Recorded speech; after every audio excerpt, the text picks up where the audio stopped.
Good day, YouTube, and welcome to Bishop's Blast. Once again, I'm your host. I go by the name of Dr. Mebane, where we dive into a sanitized version, at least what I think is a sanitized version, of a YouTube channel where we talk about all things firearms related.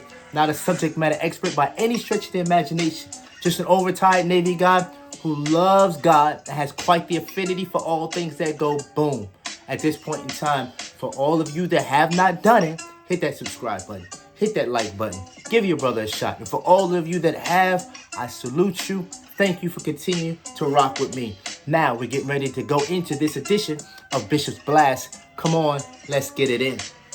Today I want to talk about a process or a frame of mind, if you would, when it comes down to people and what they think is the most efficient and effective when it comes down to carrying a firearm. Now, there's certain people that have different perspectives. Hold up, before I get too deep into that, EDC check. Today, nice warm day, so I went out, took out the Sig Sauer P365. This is the SAS Edition. Sig Sauer P365. Yes, it is clear in the safe direction. It is the Sig Sauer P365. Fits anywhere and they get the job done.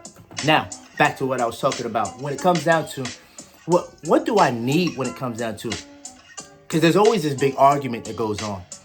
Do I need stopping power? Do I need more round capacity?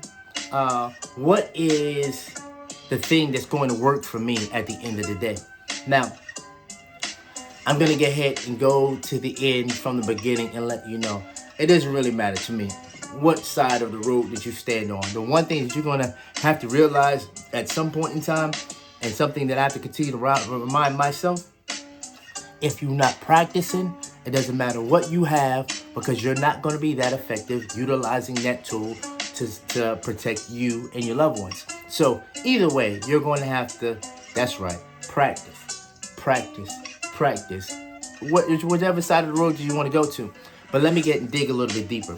When it comes down to, there's a firearm that I like to use when I'm getting somebody comfortable with a firearm that they haven't been comfortable with. And this is one of them. This is the Taurus TX22.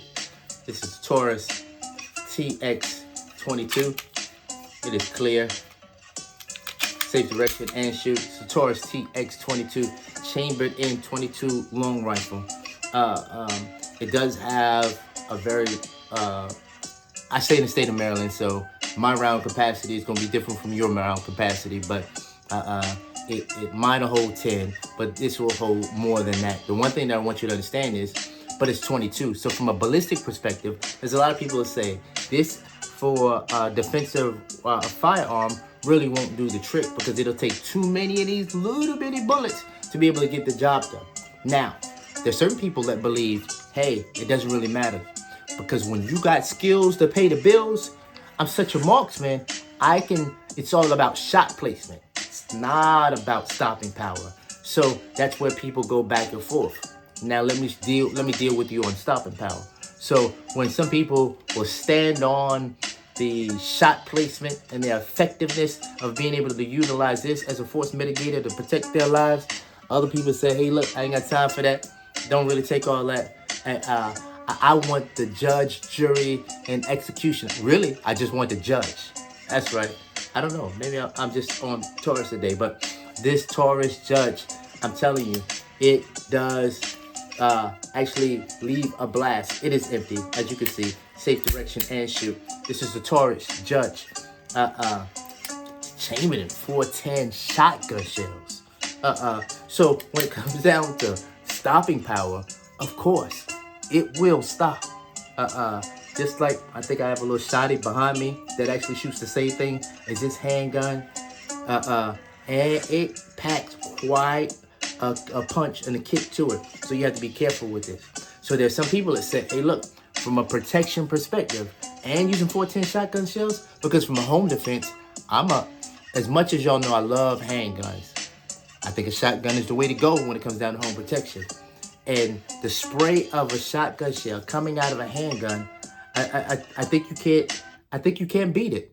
So when it comes down to it, I think that you get the stopping power, but I'm not going to say that the person who's utilizing something that doesn't necessarily have that same effectiveness when it comes down to punch and stopping power, that this may do the job for someone.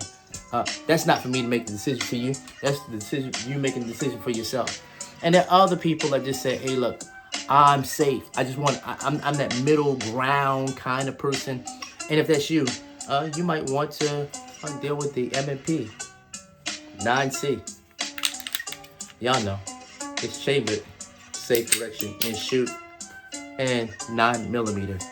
Some people just feels like that this middle ground, this place that you go with the 9mm, where you get more round capacity, and you do in this, even though in the state of Maryland, mine still have 10. So I gotta practice to make sure I make up with the 10. But the 9 has enough stopping power and also enough round capacity that I think it kind of fit both ways. I'm not trying to convince you one way or the other. I'm just here to let you know you got options. So I just wanted to take the time out and share with you when it comes down to it. Don't let anybody try to make something comfortable for you that's not comfortable for you. If you say, hey, look, I want something that's just stopping power and I'm going to practice with that, do you. If you're somebody that says, hey, look, I don't want to deal with muzzle flash. I don't want to deal with recoil management. I want something, whether it's 22 long rifle or 380. I want something with a lot less kick, more rounds to it, and I'll just make sure that I'm accurate enough with shot placement. If that's you, I ain't mad at you. And there's some people who tweeners, middle ground people, sort of like myself, that kind of have quite an affinity for the 9mm. If that's you, that's fine too. All I want you to understand is, come on, you got options. And whatever you do, go to the range, figure out what works for you, and do that. That's my time right now, but I want to thank you for always rocking with me on Vicious Blast. I'll be back next Tuesday to hit you with another banger. And until then, I just want you to stay tuned and be blessed. Take care. See you soon. Later.